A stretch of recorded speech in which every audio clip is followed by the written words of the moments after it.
Let's keep reading The Suitcase Kid. We are up to F. F is for friends. Eileen was always my best friend right from the time we were in the first year at infant school. Her mum and my mum were friends too, and Eileen's mum would drive us all home after school.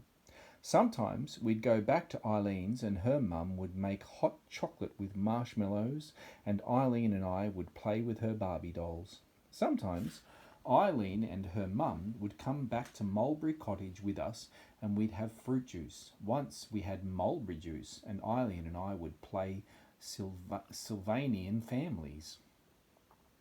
Then we got old enough to do things without our mums, and so we'd go to the park and play on the swings, and we'd go down to the corner shop to buy crisps and Coke, and we'd creep through a hole in the fence on this bit of wasteland and play games in the bushes. We had such a great time, but now it's all different. When we left Mulberry Cottage, I couldn't go on playing with Eileen after school every day. My mum's new house with the baboon is miles and miles away. My dad's flat with Carrie is even further away in the opposite direction.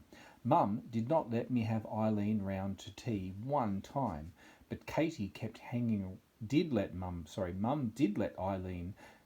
me have Eileen around for tea one time, but Katie kept hanging around us and we didn't have anywhere private to play, so we just ended up listening to Paula's records. We couldn't be secret and special the way we used to be. I still see Eileen every day at school, but it's not the same. Eileen's mum gives a lift home to Fiona now. Eileen and Fiona play together after school. We go round in this sort of threesome at playtime. Eileen keeps insisting she's still my friend, but when we have to join up with a partner in class, now she always goes with Fiona. G is for garden. I come home from school by myself now. There isn't anyone to give me a lift. I have to walk down Seymour Road and round Larkspur Lane and up Victoria Street into the town. I go to the bus station and then, when I'm staying with Mum, I get a 29 as far as the Cricketers pub and then I have a 10-minute walk. I have to get 2 buses when I'm at my dad's, a 62 and a 144, and then I have a 15-minute walk even after the 2 bus rides. I'm exhausted when I get back, I'm telling you. I'd go crazy if I didn't have Radish to talk to on the way. Once or twice, just at first, I got lost and forgot the way and got that horrible hot swirly feeling in my stomach. I had to clutch Radish tight to stop myself crying. Then I calmed down and asked a safe-looking lady with children to show me the way to the bus station. Then another time my purse must have fallen out of my coat pocket because when I was queuing up for the bus, I went to get my money out ready and my purse had gone. I thought for a moment I'd lost Radish too, but then I found her clinging to the pocket lining. She made me feel a bit better, but I still didn't know what to do. I could simply have told the bus driver I'd lost my purse, but I was scared he'd get cross. He was one of those big fat men with a frowny face. But I didn't have to ask him in the end because an old lady had been watching me frantically searching my pockets.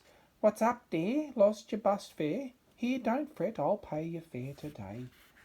I was very grateful and asked Mum for extra bus fare the next day to pay her back. Mum got ever so fussed when she found out what had happened. "Poor old Andy, he must have been so worried. Oh dear, I do hate it that you have to come home by yourself now." Mum can't come and meet me because she works 9 to 5 in a chemist's shop now to help pay the bills. I wish she'd chosen a more exciting shop, like a cake shop or a toy shop or a pet shop. You can't get very excited when she brings home half-price loo rolls and stale cough lollies. "I've been coming home from school by myself since I was 6 years old, Auntie Carol," said Katie smugly. "That doesn't count. Your stupid old school is just down the road. A baby of 6 months could crawl it," I said. "I wish you'd swap to Katie's school, Andy," said Mum. "It would be so much more sensible. But if I went to Katie's school, then it would take me hours and hours to get there when I'm staying at Dad's," I said. "Well, all this toing and froing is getting ridiculous anyway," said Mum. You're getting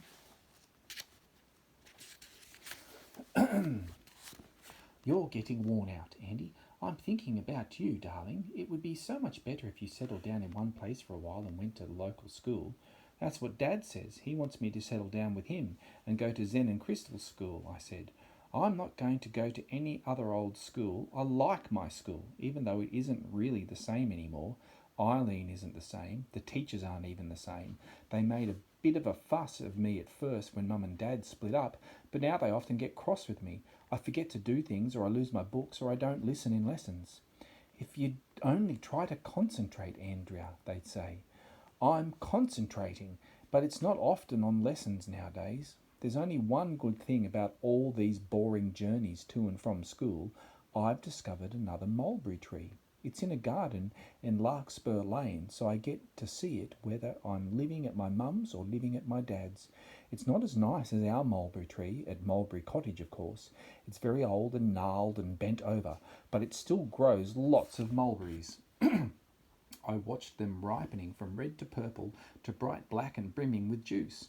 No one seemed to be picking them. The grass grew lavishly and the flowers were in tangled clumps and the creepers were crawling all over everywhere. Perhaps no one was living there anymore. I peered over the high fence every day, trying to see the house, though it was hidden by another tree. I never heard a radio or saw a deck chair out in the garden. I started to lean right over the gate, peering in. Sometimes I got Radish out so she could peer too. The garden would be a fairyland for Radish. She could trek through the grass playing jungle explorers, swinging on the creepers like a tiny Tarzan, and she could eat mulberries. My mouth watered as I looked at those great big berries. One day I could stand it no longer. I got my leg up over the gate. I jumped down into the garden. I ran through the long grass and reached the mulberry tree. I snatched a handful of berries and then rushed back.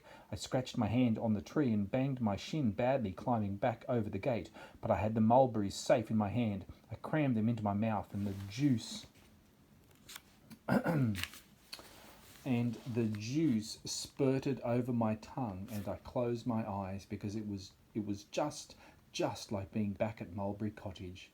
I still stop at the mulberry garden every day, and mostly I slip inside. H is for haiku.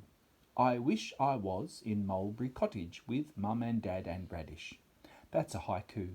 We did haikus in English when the teacher said that we were going to learn about haikus. We all got excited because we thought it was going to be like kung fu.